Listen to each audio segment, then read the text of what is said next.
brought to you by V-Guard. Prime ટાઈમમાં આપનું સ્વાગત છે. હું છું અક્ષય. બુલેટિનની શરૂઆત કરીશું મહાસંગ્રામ 2024થી. મતદાનનો વારો આવી ગયો છે, કારણ કે આવતીકાલે 25 બેઠકો પર મતદાન થવાનું છે. જે મહત્વની માહિતી છે આપણે બિગ વોલ પર બતાવીશું. આવતીકાલનો દિવસ ખૂબ મહત્વનો, કારણ કે રાજ્યમાં કુલ 266 ઉમેદવારોનું ભાવિ આવતીકાલે ઈવીએમમાં સીલ થશે. 25 બેઠકો પર અલગ અલગ પાર્ટીના 266 ઉમેદવારો મેદાનમાં છે. ચૂંટણીમાં 19 મહિલા ઉમેદવાર છે અને તેમાંથી બનાસકાંઠા એક એવી બેઠક છે કે જ્યાં કોંગ્રેસ અને બીજેપી સામસામે મહિલા ઉમેદવારો છે, રેખાબેન ચૌધરી અને ગેનીબેન ઠાકોર. 19 કુલ મહિલા ઉમેદવારો. રાજ્યમાં કુલ મતદાર જે છે તે 4,97 લાખથી પણ વધુ મતદારો છે. રાજ્યની કુલ વસ્તીના 4,97 લાખ મતદારો છે.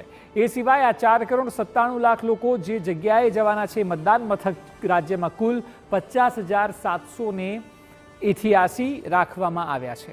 સૌથી વધુ મતદારો આપ જુઓ દક્ષિણ ગુજરાતની નવસારી સીટ પર જોવા મળી રહ્યા છે કે જ્યાં મતદારોનો આંક સૌથી વધારે 25 બેઠકોમાં આવતીકાલે જોવા મળશે. નવસારીમાં જુઓ 22,23,550 મતદારો છે. આપ જોશો તો એકંદરે 17-18 લાખથી લઈને અહીં 22,23,000 સુધીના રેન્જમાં દરેક લોકસભામાં જોવા મળી રહ્યા છે મતદારો. સૌથી ઓછા મતદારો આપ જોશો તો એ પણ દક્ષિણની જ બેઠક છે અને ભરૂચમાં સૌથી ઓછા મતદારોનો આંક જોવા મળી રહ્યો છે, જે મુજબ 17,23,353. એટલે આપ જુઓ 5 લાખ મતદારોનો ફરક છે ભરૂચ અને નવસારીની વચ્ચે.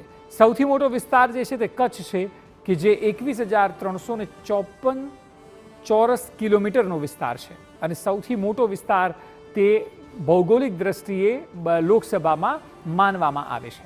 એ સિવાય અન્ય માહિતી પર નજર કરીએ સ્લાઇડ પર આવીને, તો સૌથી નાનો જે છે તે અમદાવાદ પશ્ચિમનો છે કે જે 107 ચોરસ કિલોમીટરની રેન્જ છે કે જે જિયોગ્રાફિકલી ભૌગોલિક દ્રષ્ટિએ સૌથી નાનો વિસ્તાર અમદાવાદ પશ્ચિમ બેઠકને માનવામાં આવે છે.